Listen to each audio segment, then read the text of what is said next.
You know, for centuries, the definition of art seemed, well, pretty simple.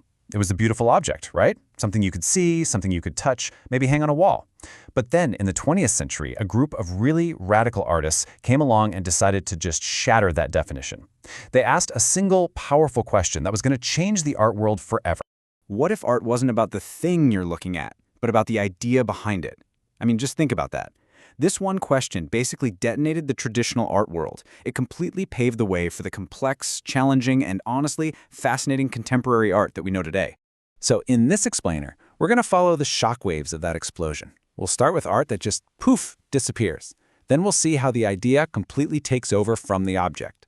We'll follow art as it breaks out of the gallery, becomes a live event, and ultimately transforms into a question itself. Okay, so what if art just disappeared? To really get this revolution, we first have to look at what was being overthrown. For hundreds of years, the definition of art felt solid, permanent. But by the middle of the 20th century, that foundation started to get some serious cracks. This was the cage, so to speak. Traditional art was all about craftsmanship, beauty, and having a physical thing at the end of it. The artist was a skilled maker. But a whole new generation saw this as a massive limitation. They were so ready to break out. And it turns out the first crack in that wall had actually appeared decades earlier. So how do you attack the very idea of art as this beautiful, well-crafted object? Well, you choose something that's the complete and total opposite of all those things. In this year, one of the most radical, most shocking moments in art history goes down. A single act by one artist sends a shockwave that, believe it or not, we are still feeling today. This was it. The artist, Marcel Duchamp, he goes out, he buys a standard urinal, signs it with a fake name, and declares it a work of art called Fountain. This ready-made, as he called it, it wasn't about skill or beauty. No way. It was a defiant statement. He was screaming that the artist's thought, the choice, the concept, the idea, that's what truly makes art, not the physical labor. And this quote just brilliantly illustrates the impact. The artist Joseph Kosuth later said, Duchamp changed the game. Permanently. The focus had shifted from the physical world to the world of ideas. The object was no longer king. So once art was freed from being this precious object, the next question was pretty obvious. Where does it live? If it's not just a painting or a sculpture, does it really have to be in a museum or a gallery? And more artists began to think, not really. Artists started to see the gallery, this so-called white cube, as the sterile, commercial, and really restrictive box. They wanted to take art out into the world, to make it a part of life itself. And boy, did they do it in some incredible ways. I mean, Picasso took found objects, junk, really, and his idea transformed them into a bull's head. Christo didn't just make an object to put in a landscape, he made the landscape itself his art. And then you've got artists like Banksy who just completely bypass the system, right? Using public walls as a canvas for some powerful social and political commentary. The next set of barriers to fall were even more fundamental. Like, does art have to be permanent? And does it have to be kept at a distance, something you can never ever touch? The answer, as it turns out, was a huge, resounding no. Art wasn't static anymore. It became an experience. Some art was temporary, literally designed to decay or melt away. Other artists used their own bodies in performance art, where the artwork was the live action itself, happening right in front of you.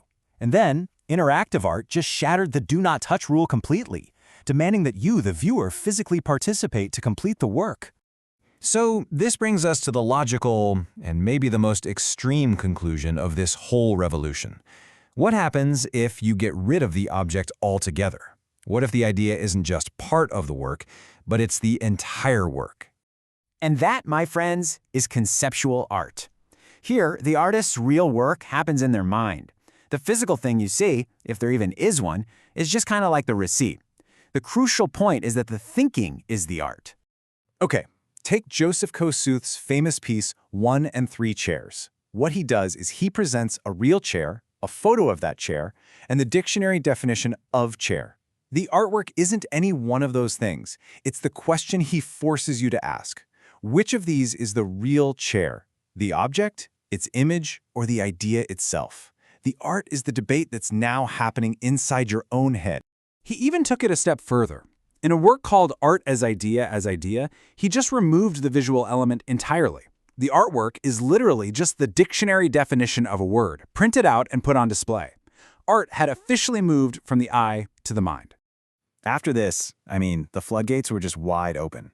In the 80s, you had artists like Jean-Michel Basquiat who challenged the need for a single, consistent style.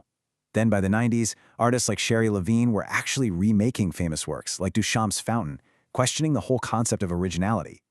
And today, that legacy just keeps going, as art merges with digital technology, creating entirely new interactive experiences we couldn't have imagined. So why does any of this matter? Well, it shows us that art isn't some static thing with a simple definition. It's a dynamic, evolving conversation. It proves that an artist's intention can be just as powerful as their technical skill. And it reminds us that art can be found anywhere, not just in a museum, but in an idea, an experience, or even a simple question. Look, the art world today is, it's undeniably complex. It's challenging. But that very complexity is what makes it so vital and interesting, because it's constantly pushing us to see the world in brand new ways. And that really leaves us with one final thought. The barriers of the object, of space, of time, and of touch, they've all been broken. Now that art is truly free to be just an idea, where does the next one take us?